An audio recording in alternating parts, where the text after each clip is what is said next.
Hello friends, welcome back to my YouTube channel Education Arena. मैं प्रिंस द्विवेदी अपनी अगली video के साथ आपके सामने हूँ। तो चलिए, आज का हमारा टॉपिक है यूज़ ऑफ इट।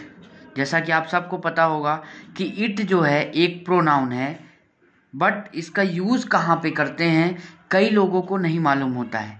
तो इसीलिए आज हम ये वीडियो लेके आए हैं। तो चलिए, बिना टाइम वेस्ट किए हुए स्टार्ट करते हैं। मगर स्टार्ट करने से पहले बस मैं आपसे यही चाहता हूँ कि मेरे चैनल को सब्सक्राइब करें, वीडियो को शेयर करें और ज़्यादा से ज़्यादा लाइक करें। तो चलिए, आज हम देखते हैं हम इट प्रोनाउन का कहाँ पे यूज़ करते हैं। Where do we use pronoun it. So पहली थिंग आपको जाननी होगी कि जो इट होता है, it is a pronoun and इसका यूज़ हम लोग नॉन लिविंग थिंग्स के लिए, मतलब जो निर्जीव चीज़ें होती हैं, जिनका लाइफलेस, जिनके पास जीवन नहीं है, जो जिंदा नहीं है, उनके साथ किया जाता है।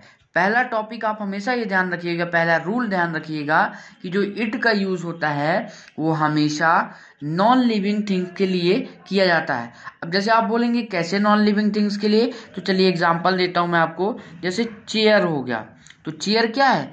चेयर है, नॉन लिविंग थिंग है। इट इसलिए आप अगर कभी इसका सेंटेंस में यूज करेंगे तो यही लिखेंगे कि it is a chair. He is a chair नहीं लिखेंगे, क्योंकि वो गलत हो जाएगा। हमेशा चेयर नॉन लिविंग थिंग्स है, इसलिए हम यहाँ पे प्रोनाउन इट का यूज करेंगे। ऐसे ही बहुत सारे हैं, जैसे बुक हो गया, बुक हो गया। और ले लीजिए एग्जाम्पल, जैसे हमारा हो गया पेन हो गया।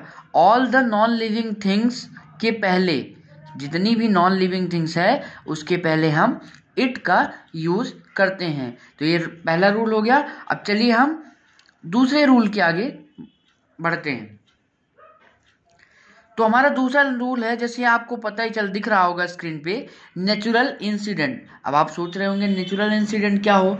तो नेचुरल इंसिडेंट मतलब कि जो प्राकृत के द्वारा घटना घटित होती है, means which the incident which is done by the nature, मतलब जिसमें ह्यूमन का इन्वॉल्वमेंट नहीं होता है। जैसे अर्थक्वेक,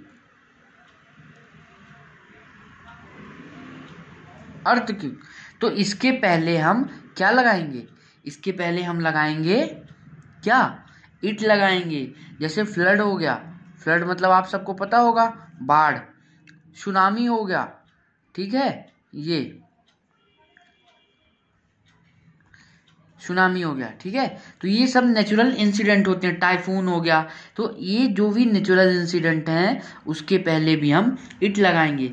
जैसे मान लीजिए हमको बोलना है कि नेपाल में अर्थक्वेक हुआ, तो क्या बोलेंगे? इट्स अर्थक्वेक इन नेपाल, ऐसा बोलेंगे, ठीक है। जिसे क्या बोलेंगे? इट्स रेनिंग, ठीक है। तो ऐसे हम नेचुरल इंसिडेंट के पहले यूज इट का यूज करते हैं। तो चलिए अगला हम देखते हैं। अगला हमारा है कि where we don't know what is gender, मतलब कि जहां हमको मतलब जेंडर नहीं पता होता है कि वेदर ही इज ही और she, whether he is a girl और अ बॉय। जहाँ पे हमको जेंडर नहीं पता होता है वहां पे हम किसका यूज करते हैं? वहां पे इट का यूज करते हैं। अब आपको सोच रहे होंगे कि कैसे पता, जेंडर नहीं पता होगा। तो जैसे मान लीजिए हम बोलते हैं कि डॉक्टर, डॉक्टर। अगर हम डॉक्टर बोल रहे हैं तो क्या आपको पता लग रहा है कि मैं क्या लेडी डॉक्टर की बात कर रहा हूँ या जेंट्स डॉक्टर की बात कर रहा हूँ? नहीं ना। तो इसके पहले भी इट का यूज करते हैं। जैसे टीचर, टीचर हो गया, ठीक है। जैसे हम चिल्ड्रन का यूज करते हैं, चिल्ड्रन का यूज करते हैं, तो यहाँ पे क्या होगा? यहाँ पे इसके पहले भी इट लगेगा। अब जैसे देखिए, हमने एक एग्जाम्पल दे रहे हैं आपको कि the baby is crying, the baby is crying because it is hungry. तो अब आप सोच रहे होंगे कि बेबी किस, यहाँ पे बेबी इट इज हंग्री लगा है, इट लगा है, बेबी तो जिंदा है, it is a living things. तो यहाँ पे मैंने आपको बताया कि जब हमको जेंडर नहीं मालूम होता है तब हम इट का यूज़ करते हैं। तो बेबी गर्ल भी हो सकती है, बेबी बॉय भी हो सकता है। तो इसीलिए हमने यहाँ पे इट का यूज़ किया कि इट इज़ हंग्री। जैसे हम एक और एग्जांपल देते हैं कि it is a teacher who teaches us. It is a teacher who teachers us, यही वो टीचर है जो हमको पढ़ाते हैं। तो इट इज़ अ टीचर, तो टीचर के पहले इट का इसलिए यूज़ हो रहा है क्योंकि हमको नहीं पता कि वो लेडी टीचर है कि जेंट्स टीचर है। इसलिए जब हमको जेंडर नहीं मालूम होता है तो उससे पहले हम क्या करते हैं, इट का यूज़ करते हैं। I hope that till here it will be clear to you.